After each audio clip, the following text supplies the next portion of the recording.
Is this free agent too good of a match for the Boston Red Sox?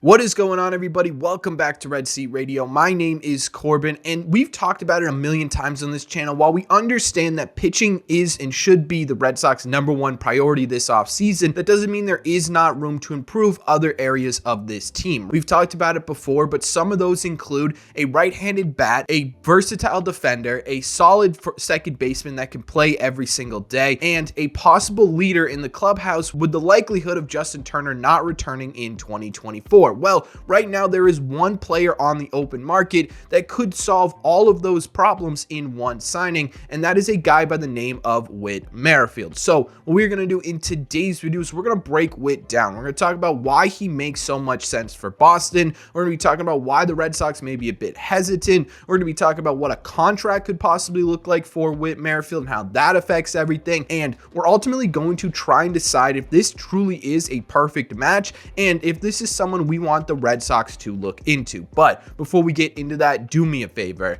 Make sure you guys have hit that subscribe button if you haven't already. If you're new here, we talk Red Sox content almost every single day. Also, make sure you guys have hit the like button on these videos as well. Helps this video out a ton, and it would mean a lot to me. Thank you all very much for clicking on this one. Let's get into it.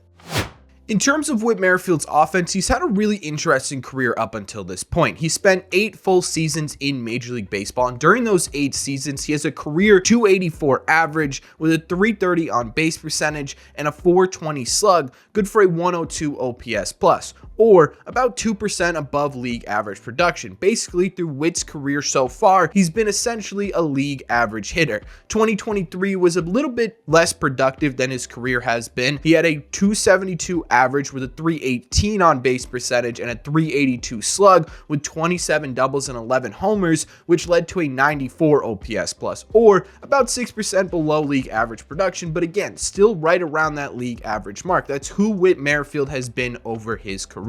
Now, there are a couple of things outside of his slash line when you're looking at Whit's career that really stand out. The biggest one, in my opinion, is the sheer amount of games he's been able to play in 8 seasons in the big leagues. From 2019 to 2021, Whit led all of baseball in games played and at-bats. He's led the league twice in total hits, once in triples, and once in doubles. He didn't lead the league in anything, but he did finish with 149 hits, which would have been 4th on the Red Sox, only behind Devers, Massa, and Turner. In other words, this dude is a grinder. He isn't a home run hitter. The most he put up in a single season is 16, but he shows up every day to the field ready to play and wants to find a way to get on base, and most of the time throughout his career he's been successful in doing that. Now, in terms of why the Red Sox would be interested in him offensively, the answer is pretty clear, right? He's a guy who's going to hit from the right side, probably not for power, but he's going to find ways to get on base and set up other players in your lineup. He could be a really great addition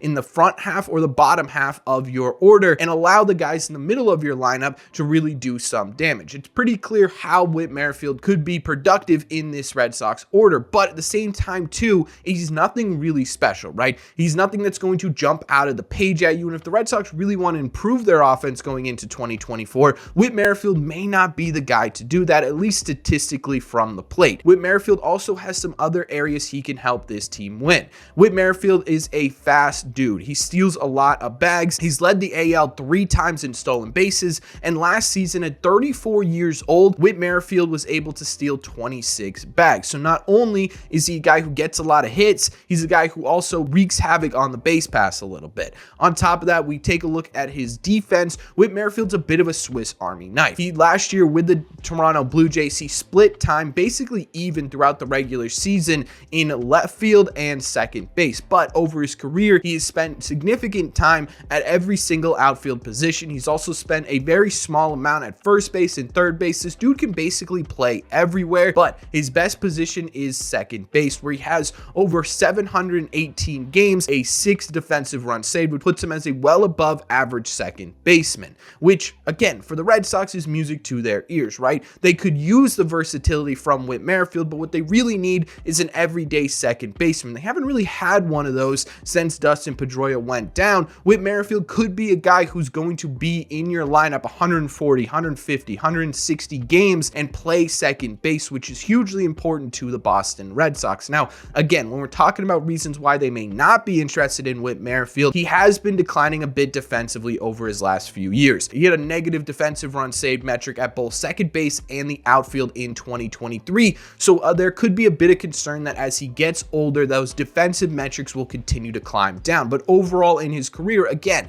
he's been a really successful defensive second baseman, which is something the Red Sox could desperately use. Now, there's one more thing I want to point out. We're talking about the possible fit between Whit Merrifield and the Boston Red Sox, and we talked about it in the intro. Justin Turner's more than likely not going to be returning in 2024, which means that there may be a bit of a leadership gap with the Boston Red Sox, right? Guys are going to start to step up. Trevor Story's going to be in a more regular role. We saw a little bit of leadership from him towards the back half of the 2023 season. Rafael Devers is starting to step into that leadership role, right? But bringing in a guy like Whit Merrifield, who during his time with the Kansas City Royals was a big clubhouse presence. He was considered one of the leaders of the Kansas City Royals, especially as he got older, and a guy who once traded to the Toronto Blue Jays realized that, hey, look, I'm a veteran now. I can utilize my experience and my success at the major league level to help the younger players in this clubhouse get to where they want to go is extremely important to not only the Red Sox on the field, but the Red Sox in the clubhouse as well. Once Whit Merrifield was traded over to the Toronto Blue Jays,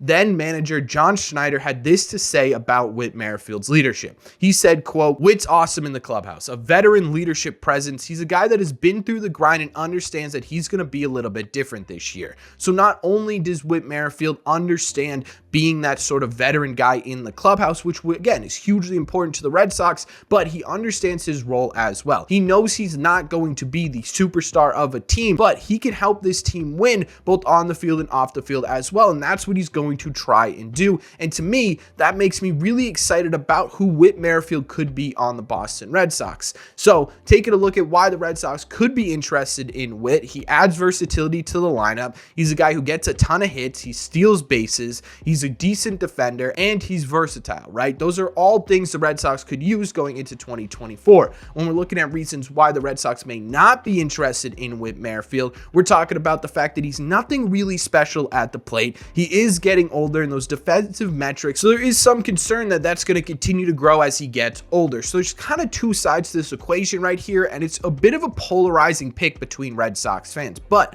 what would a contract look like for Whit? How does that influence their decision? And ultimately, is this someone we want the Red Sox to target?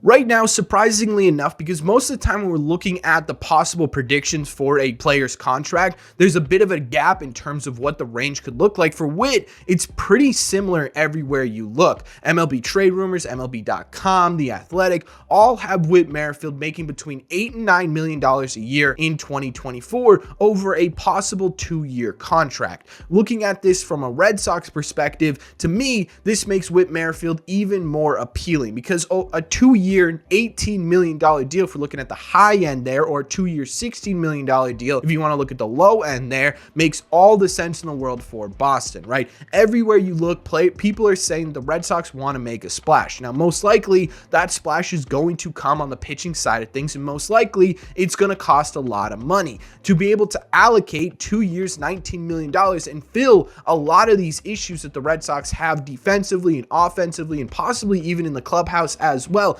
One, does not hamper your ability to go out and make another big move. Whit Merrifield does not have that opportunity cost that if you sign him, you're going to miss out on someone else. And two, it's not going to be a long-term commitment. You're not signing this guy for the next 5 years into his 40s. You're signing him for the next 2 years into age 36 to be your sort of second baseman until someone else is ready to go, right? He's sort of contract-wise a perfect stopgap between the open hole that you have at second base and a lot of the prospects that are trying to fight their way up.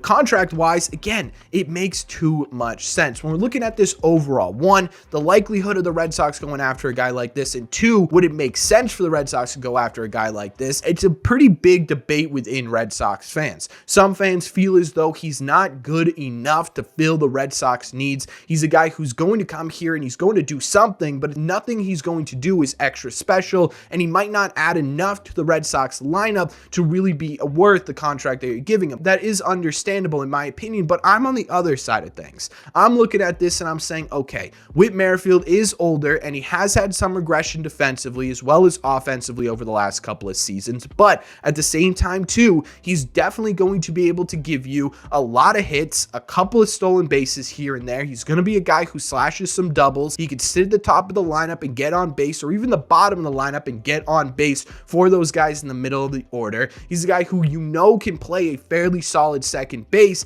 and he's a guy who you know is going to bring some leadership into a clubhouse that doesn't have a ton of veteran presence right now. In my opinion, when we're looking at this and ultimately trying to decide if this is someone we think the Red Sox should target, I am 100% on the side of the Red Sox targeting Whit Merrifield. I think it makes, again, just all the sense in the world. In terms of the likelihood of something like this happening, I'm not going to sit here and pretend like I know what the Red Sox are thinking. I don't think anyone really knows what the Red Sox are thinking. There are a million different ways they could go right now, and so it's hard for me to say that there is a likelihood that the Red Sox are going to be interested or targeting Whit Merrifield. But again, when you look at the needs of the Red Sox and you look at what Merrifield can provide, whether it be at the highest level or not, it's someone that should interest the Red Sox at the bare minimum. It's someone the Red Sox should, at the bare minimum, talk to and think about bringing to this team for all the reasons that I just listed. It just, to me, it just makes too much sense to not go after Whit Merrifield, and that's why I'm on the side of, yeah, I think the Red Sox should target Whit, but that's just my opinion. So let me know in the comment section down below, which side do you fall under? Are you on the side of, yeah, let's go after Whit Merrifield? Are you on the side of, no, there might be better options out there? Let me know which way you're leaning and why in the comment section down below. As always, if you made it to the end of this video, do me a favor. Make sure you guys have hit that subscribe button if you haven't already. If you're new here, we talk Red Sox content almost every single day. Also, make sure you guys have hit the like button on this video as well. Helps these videos out a ton, and it would mean a lot to me. Thank you all very much for clicking on this one, and I will see you in the red seats.